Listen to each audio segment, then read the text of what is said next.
साथ कि पाकिस्तानी बॉलर्स को ऐसा क्या हो गया है। हम हर वक्त ये कहते थे कि हमारी बॉलिंग जो है वो नंबर 1 है, दुनिया की नंबर 1 बॉलिंग है, लेकिन नंबर 1 350 की एवरेज से टेस्ट में विकेटें ले रही है। ये क्या स्टोरी आ रही है, इसको बात करेंगे। श्रीलंका ने अपना स्क्वाड अनाउंस कर दिया है अगेंस्ट इंडिया। कौन सा स्क्वाड अनाउंस किया वो आपको बताएंगे, और बात करेंगे इसके बाद जो हमारे पास अपडेट आ रही है, वो अपडेट आ रही है अर्शदीप सिंह को लेकर के आईसीसी के अवार्ड्स जो वो अनाउंस हो रहे हैं, उसमें अर्शदीप का नाम आ रहा है भाई सालाना अवार्ड में, वो बताएंगे। और बात करेंगे विराट कोहली को लेकर कि T20 से बाहर हुए कुछ खबरें गर्दिश कर रही हैं कि वो किस पर फोकस करना चाह रहे हैं, वो भी आपको बताएंगे। तो अगर आप हमारे चैनल पर नए और पहली बार आए तो चैनल को आप सब्सक्राइब करें और साथ ही बेल आइकन को दबाना। बात का अपडेट आ रही है जी, वो अपडेट ये आ रही है कि पाकिस्तानी बॉलिंग लाइनअप, जिसको ये कहा जाता है कि दुनिया में पाकिस्तान की बॉलिंग नंबर 1 बॉलिंग है, लेकिन ये कैसी नंबर 1 फास्ट बॉलिंग बन चुकी है कि 350 की एवरेज से टेस्ट में विकेट्स ले रही है, जो कि किसी भी अच्छे बॉलर के लिए डरावना ख्वाब है भाई। देखिए, विलियमसन ने 727 दिन के बाद 723 डेज के बाद अपनी 25वीं सेंचुरी जड़ दिया है। और वो जो सुपर फैब का चलता है सिस्टम, वहां पे इनकी सेंचुरी फैब जो 4 है, उसके अंदर इनकी 25वीं सेंचुरी है। विराट कोहली की 27 है, जॉय रूट 28 है, स्टीवन स्मिथ की 29वीं है, बाबर आजम भी इस लाइन पर आ रहे हैं। लेकिन अब ये भी 25वीं सेंचुरी मार चुके हैं। जैसे विराट कोहली का डक्का लगा था, इनका भी डक्का लगा हुआ था, स्टीवन स्मिथ का भी डक्का लगा हुआ था, लेकिन पाकिस्तान ने इनका डक्का खोल दिया और फाइनली इन्होंने सेंचुरी मार दी और कल भी वो नॉट आउट आएंगे। सवाल यहां पर यह कि हम अपनी जबान से और गले से चीखें मार मार के थकते नहीं है कि हमारी बॉलिंग नंबर 1 है, हमारी फलाना है, ये है, वो है, best bowling line up in world, ये वो। बात यह है कि इंग्लैंड की 7 सीरीज और ये वाली मैच, लास्ट 3 टेस्ट मैचेस में हमारी जो एवरेज है फास्ट बॉलर्स की एवरेज वो 350 की, यानी कि 350 पर 0 आउट होता है, बिल्कुल, फिर एक आउट करते हैं, फिर ये बॉलर 350 खाते हैं। मतलब यह है कि 700 रन दे दिया इन्होंने और सिर्फ 2 आउट किए। और कहीं ना कहीं ये हाल है हमारे फास्ट बॉलर्स का। कहीं ना कहीं देखा जाए तो इन बेचारों का उस तरह से कसूर भी नहीं है। पीसीबीएसएल जो है वो मैनेजमेंट इसकी कसूरवार है, जिन्होंने ऐसी पिचें बना के दे दी है कि जिसमें पेसर के लिए कुछ रखते ही नहीं है यार। ये अब आपके कप्तान का सोचना पड़ेगा ना, अभी आपकी टीम का, आपकी कप्तान और टीम मैनेजमेंट का सोचना पड़ेगा। अब विराट कोहली जब कमांडिंग पोजीशन में आए थे, भारतीय टीम के कप्तान बने थे, इंडिया की स्ट्रेंथ क्या थी टेस्ट में? नहीं, उससे पहले अब बताएं, टेस्ट की स्पिन करते स्पिन थी। विराट जब आए तो पेस पे आ गया, उसने पूरी टीम चेंज की, उसने अपने फास्ट, उसने क्यूरेटर्स को बोला इंडिया में फास्ट बॉलर से विकेट ली। विराट ने मेन बीमारी समझी कि बीमारी ये थी उसने इंडियन टीम को कि होम पे तो ये जीत जाते थे, लेकिन जैसे ही अवे जाते थे इनका जीतना मुश्किल हो जाता था। लेकिन विराट ने फिर उसी कमजोरी को निकाल कर अपने इंडियन क्रिकेटर्स को कहा कि आप तुम पेस की विकेट बनाओ, हम अपनी इस कमजोरी को ही दूर करना चाहते हैं। तो जब आप मान लेते हैं ना कि यार ये हमारी कमजोरी है, आप उसके ऊपर काम करते हैं, फिर उन्होंने उसी के ऊपर काम किया, उनके बॉलर्स भी बन गए, बैट्समैन भी बन गए। हाँ, इसमें एक तीर से विराट ने 2 निशाने लिए थे अपनी कप्तानी में। मैं बताता हूं क्या ये था कि जब घर पे तो उनके बैट्समैन का अच्छा कर रहे थे और जबरदस्त कर रहे थे, लेकिन जब इंडिया बाहर जाता था, अगर आप 2000 से पीछे भी 2010 से अगर आप पीछे भी चले जाएं, या इवन 2000 के बाद भी चले जाएं, 12-13 में भी बात कर लें, जो इंडियन बैट्समैन थे उनके लिए बहुत सख्त चैलेंज हो जाता था, बहुत सख्त। जैसे उस टाइम बड़े बड़े बल्लेबाज इंडिया के पास सचिन तेंदुलकर, लक्ष्मण वगैरह, गंगुली भी, इनके लिए बहुत बड़ा चैलेंज था। क्यों? क्योंकि कहीं भी जाते थे तो इनको इतना जो ओपोनेंट थी वो ग्रास छोड़ देता था। बिल्कुल सही कह रहे हैं। उसकी वजह यह थी कि उनको पता था कि हमारे जब बैट्समैनों ने खेलने आना तो इंडिया की बॉलिंग वो क्वालिटी नहीं है, वो ना वो उतना सीम आएगा, ना वो 150 की स्पीड आएगी और ना इतना स्विंग मिलेगा, तो हम तो रन बना लेंगे हमारे बैट्समैन।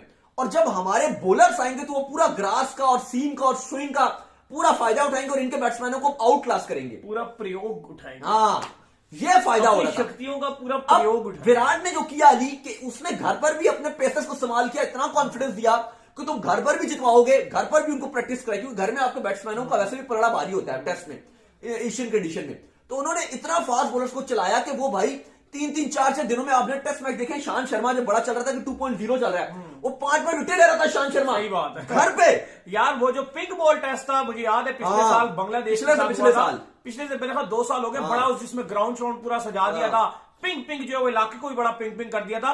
तो उसमें तो ईशांत शर्मा जो बांग्लादेश को तो ऐसे ही घुमा के निकालता था। हमारा स्टूडियो भी दूसरा हुआ करता था, याद होगा। उससे हमारा डिफरेंट स्टूडियो था, फिर हमने स्टूडियो बाद में चेंज किया तो हमारा स्टूडियो भी बड़ा डिफरेंट था, उस टाइम यूनिक था। हाँ, वो 2 साल पुरानी बात करें तो उस टाइम अगर आप बात करो तो आपके जो इंडिया के जो फास्ट बॉलर्स थे, ठीक है ना, फास्ट बॉलर की बात करूं, विकेट ले रहे थे, लेकिन क्योंकि विराट, ईशांत शर्मा को उस टाइम दौर चल, क्योंकि विराट क्या चाहते थे, विराट ये चाहते थे कि जो मेरे बॉलर्स हैं उनके साथ साथ बैट्समैन भी बाहर जाके कुछ करें। और आप देखेंगे उसके बाद इंडिया के फास्ट बॉलरों ने 3-3, 4-6 दिनों में विकेट निकाली। अब कमिंग बैक टू इस वाले न्यूजीलैंड वाले टेस्ट मैच में, जो हमारा मुद्दा क्या है, मुद्दा यह है कि एक और मैच भी चल रहा है, Boxing Day test match, Australia में, ऑस्ट्रेलिया और साउथ अफ्रीका का 189 पर बुक कराया अफ्रीका को, 575 मारा ऑस्ट्रेलिया ने, यानी कि टोटल डिमोलिश कर दिया। वन साइड और अभी एक इनिंग से हार पड़ेगी और साउथ अफ्रीका को, इवन दिन के खत्म होने पर भी एक आउट हो गया था उनका, 15 बड़ा बेनिफिट है यहाँ पे WBC के लिए, इंडिया के लिए तो बल्ले बल्ले हो जाएगी, बल्ले बल्ले इंडिया के लिए। अच्छा, मैं आपको ये बता रहा हूं कि हमारा जो मसला है हमारे फास्ट बॉलर्स के, और अच्छा हमेशा से बोलते रहते हैं कि हमारे फास्ट बॉलर बहुत अच्छे हैं, इंडिया तो मुकाबला ही नहीं कर सकता हमारे फास्ट बॉलर का, फलाना है ये है, लेकिन हमारा मसला ये है कि हमने एक तो सही सिलेक्शन ही करना छोड़ दिया। बिल्कुल हमारे बड़ा मशहूर तो ये सच है, मैं और अली, क्योंकि हम खाली ये फील्ड जर्नलिस्ट ये नहीं है कि हम बस खाली यहाँ बैठ के स्टूडियो में बैठ के शोज करते रहे, हम निकलते हैं भाई, जर्नलिज्म हमें बहुत पसंद है। हम जाते हैं अकेडमीज में भी जाते हैं, जो यहाँ पर लोकल यहाँ पे क्लब्स है वहां पर भी जाते हैं, भाई छोटे छोटे बच्चे फास्ट बॉलर, क्या कमाल बॉलर्स हैं यहाँ के। तो कहने का मकसद ये है कि लेकिन यहाँ पर अब आपने जो चांस दिया है बॉलर्स को, कच्चे अंडे तोड़ के खा जाते हो। अब जैसे हफीज बात करते हैं कि इंडिया में एक प्रोडक्ट बनाया जाता है फिर उसको यूज किया जाता है, आपकी टेस्ट कैपें ऐसे होती हैं मानो को लंडा बाजार लगा हुआ है, टोपियां बट रही हैं लंडे के बाजार में। और भाई मोहम्मद अली को खिलाया, आज वो किधर है मोहम्मद अली? है ही नहीं, 2 टेस्ट खिलाया, वो किधर है? नहीं है, गायब हो गया। किसी को पता हो तो हमें भेजिएगा, उसका एड्रेस, वो गायब हो गया, गायब हुआ नहीं है, पूरी पाकिस्तान क्रिकेट से वो मिट गया भाई, दोबारा मौका ही नहीं मिलेगा उसे। मैंने उसे रमीज से ये सवाल भी करना था हाँ। ये पिच जो है वो आपने बनाई थी तो मोहम्मद अली बेचारे का क्या बनेगा, लेकिन वो पहले इतना भड़क के तक ये सवाल फेंकता तो वो तो शोले फेंकते मेरे पे अंदर में। उनसे पूछते हैं, सवाल का मौका ही उन्होंने दिया, मौका इस तरह नहीं सवाल ये था कि मोहम्मद अली को आपने फारिग करवा दिया, उनका जिम्मेदारी कौन लेगा, उसकी जिम्मेदारी किसके ऊपर है? उसके कैरियर की लगा दी आपने भाई, ये बोले उसके कैरियर की आपने लगा दी। तो अब आपने मीर हमजा को ठीक है कहा जाता है डोमेस्टिक में अच्छा कर रहा है, पेस उस बेचारे की 129 130 किया करता, वो हिलाता है बॉल, पिच में कुछ है ही नहीं। आपने अपने फास्ट डोमेस्टिक में आपने रखा होता है पिच में, डोमेस्टिक से ही परफॉर्म करके आया ना, आउट करके आया, वहां पे पूरा पूरा बॉल उसका हिल रहा था, मैंने देखे करजम ट्रॉफी में, तो यहां पर क्यों नहीं है पिच में कुछ? भाई क्योंकि सोच आपकी डरपोकों वाली, आपका कप्तान ये चाहता है कि वो बैट्समैन जो है वो फंस ना जाए। बैट्समैन अगर 150 रन बनाएंगे, 100 बनाएंगे, आपके कप्तान बैट्समैन है तो वो फिर डोमिनेशन, हाँ ये होता है, ये है। अगर आपका कप्तान बॉलर होता तो वो डोमिनेशन ही बॉलर की चाहता, ये है, क्योंकि फिर कप्तान का होता है कि मेरी परफॉर्मेंस डाउन हो, ये होता रहा, ये पास में भी होता रहा। जब आपके बॉलर्स थे कप्तान, मुझे याद है आज भी आपके कप्तान बॉलर्स थे, तो उनकी पूरी ट्राई होती थी कि विकेट पे जो है वो ग्रास छुड़वाओ, और बैट्समैन सारे नाखुश थे, सीनियर कैंडिडेट, सीनियर सारे नाखुश होते हैं कि यार ये क्या हो रहा है, लेकिन थोड़ी सी अग्रेसिव सोच तो अब बिल्कुल आपका कप्तान जो बैट्समैन है तो वो सोच है फटे बना दो पूरे, लेकिन बात यह है कि शायद रन आ जाए, लेकिन एट द एंड टीम को नुकसान है, मुल्क को नुकसान है, हम हार रहे हैं। यार अली, मैं तो पहले भी पिछला शो भी मारा था, अगर आप लोगों ने देखो, हम यही बात कर रहे थे कि यार न्यूजीलैंड 2 रन आपसे आगे है, अभी भी आपने टेस्ट मैच तो आप हारे हो, 75 साल की आपने तारीख, बदतरीन तारीख लिखवा दी, इंग्लैंड से अपने घर पर पहली बार आप 3-0 से हारे हो, कुछ भी आपके पास नहीं है, ये टेस्ट मैच हारोगे तो गाली तो पड़नी है, बहुत मुश्किल है, लेकिन ड्रॉ करने का भी कोई फायदा नहीं, आपको फिर भी पड़ेगी। बेहतर यह है कि आप चांस लो, कल तेज खेल के आप अर्ली डिक्लेयर करके न्यूजीलैंड के साथ वो करो जो इंग्लैंड ने आपके साथ किया है। लेकिन वही बात है, फिर आपकी वाली बात है कि भाई इतना जिगरा कहां से लाएं इनके लिए, बात है, मुश्किल है इनके लिए। यहां पे कोई ना स्टोक्स बैठा हुआ है, ना कोई ऐसा कोई मैकलम बैठा हुआ है, ना कोई विराट कोहली टाइप, जैसे वो डेविड लॉयड, तो उन्होंने कहा था कि जो स्टोक्स वाली क्रिकेट है वो विराट कोहली खेल सकता है उस लेवल पे, तो ना कोई विराट कोहली टाइप सोच है यहाँ पे। अब वही केएल राहुल है, वो भी कभी नहीं कर सकते, लेकिन विराट है वो ये सोच लेकर आ सकता है, या आपको ऐसा कुछ सोच लेकर आओ, लेकिन वो नजर ही नहीं आ रही। लेकिन अली साहब जो हकीकत है वो यही है कि न्यूजीलैंड ने जो आपकी बॉलिंग लाइनअप है उसको तहस नहस करके रख दिया है।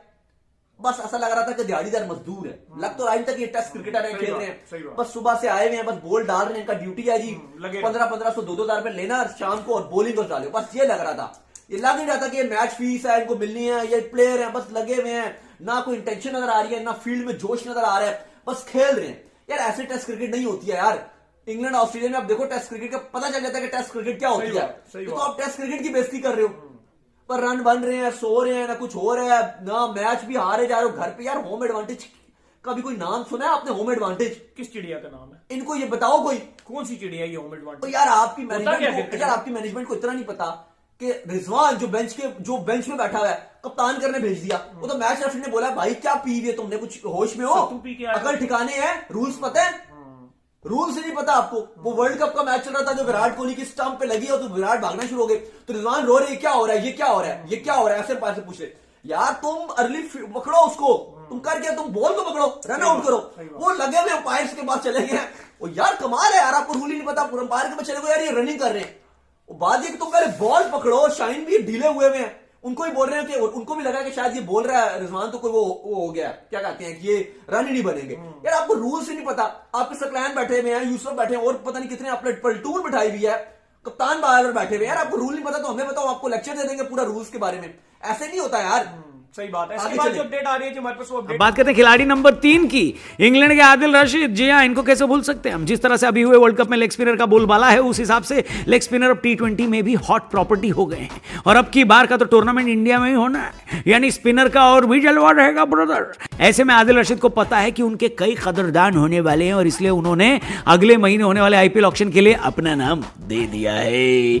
आपको याद दिला दें कि आदिल रशीद पंजाब की टीम का हिस्सा पहले भी रह चुके हैं, लेकिन ज्यादा मौके उन्हें मिले नहीं थे। लेकिन अब राशिद भाई पुराने वाले राशिद भाई नहीं है। अब आदिल रशीद की भी इज्जत करनी होगी, जैसे राशिद खान की करी जाती है।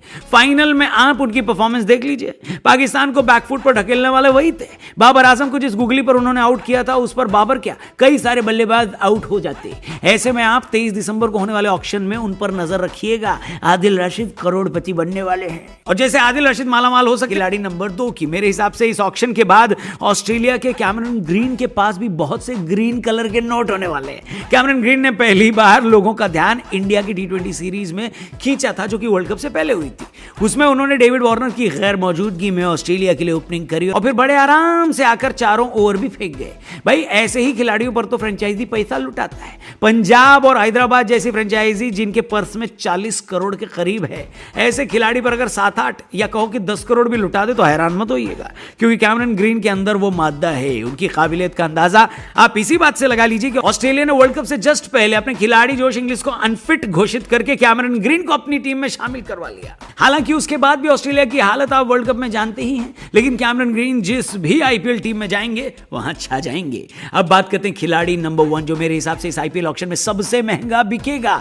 वो है player of the final and player of the tournament T20 world cup 2022। जी हाँ, सैम करन ऑलरेडी चेन्नई के लिए टूर्नामेंट खेल चुके हैं और धोनी को खासे पसंद भी हैं। लेकिन मेगा ऑक्शन होने से पहले चेन्नई को खाली 4 प्लेयर रिटेन करने थे, और सैम करन पिछले साल इंजर्ड थे। इस वजह से चेन्नई को उनको जाने देना पड़ा। अब सैम करन अपना सॉफ्टवेयर अपडेट करके आए, डेथ ओवर में शानदार गेंदबाज बन गए, और भले इंग्लैंड उनसे ज्यादा बल्लेबाजी न करवाता हो, लेकिन धोनी की चेन्नई में उन्होंने ओपनिंग तक करी है। ऐसे में वो भी अगले महीने होने वाले IPL ऑक्शन में हॉट प्रॉपर्टी होने वाले हैं। चेन्नई पूरी कोशिश करेगी उनको वापस अपनी टीम में लिया जाए, लेकिन चेन्नई के पास याद रखिए कि सिर्फ 20.5 करोड़ रुपए हैं। इसलिए इस ऑक्शन में पंजाब और हैदराबाद का बोलबाला रहने के आसार है। मेरे दोस्त, आपके हिसाब से अगले महीने 23 तारीख को सबसे ज्यादा पैसा किस खिलाड़ी के अकाउंट में जाएगा? उस खिलाड़ी का नाम कमेंट करके आप हमें जरूर बताना। साथ में अपना नाम लिखना मत भूलना, और ये बताना ये वीडियो आप देख कहां से रहे हो। हम आपसे मिलते हैं कल इंडिया वर्सेस न्यूजीलैंड का जो दूसरा मैच है, दूसरा T20, उसका पूरा हालचाल और बवाल लेकर।